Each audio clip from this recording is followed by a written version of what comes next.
Үйлөнүү тойдун салты боюнча колуна гүл кармап кыздын үйүнө барган Жыргалбек жора жолдоштору менен жасалгаланган унаада эмес тандалган тулпарларды минип барышты. 20дан ашык улан заманбап кийимге улуттук арнамен түшүрүп, ак калпак кийип кыргыздын чыныгыз салтын чагылдырса, той көйнөккө жараша тигилген шөкөлө да кыздын сулуулугун толуктап, тойдун өзгөчөлүгүн туюндуруп турду. Кыргызстандын жакшы үй-бүлөлөрүнөн болгула. Ата-эненин ак батасынан соң турмуш жолуна сапар алып, үйлөнүү үлпөтүн баштаган Жыргалбек менен Гүлпери шаар айланып, достору менен бүгүнкү күндү эсте калаарлык өткөрүү үчүн Оштун көрүнүктүү жайларын кыдырууга жол алышты. Касиеттүү Сулайман тоого чыгып, бакыт тилеп, той шайнысын белгилешти.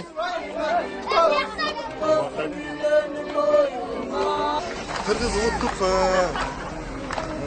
атрибуттар менен өткөрүп максатыбыз ушундай бизден кийин дагы үлгү боло турган жаштарга Кыргыздын мындан кийинки салтын сактап кала турган ошолорго жаштарга үлгү боло турган максатта өткөзүп атабыз. Өчпөз отко гүл коюшуп, 2 жашка калуу тилектер айтылып жаткан аянтка кокусунан туш болгон расмий өкүлдөр бул жөрөлгөнү колдошуп, тойдун өзгөчөлүгүнө маани берип гана тим болбой, Кыргыз Республикасынын президентинин аппаратынын жетекчиси Каныбек Жороев той ээлерин куттуктады. Досторуңар, туугандарыңар, эли журт менен биргеликте ушул элдин арасында өнүк өсө бергиле. Амин. Амин. Рахмат, бактылуу болуңар. Ал эми бул ак той илгертен келаткан салтты заманбап шартка ылайыкташтырып, жандантуу, жөрөлгөбүздү улуу деп түшүнсөк болот. Шекер Сатыбалдиева, Айдын Токтосунов, ЛТР жаңылыктары.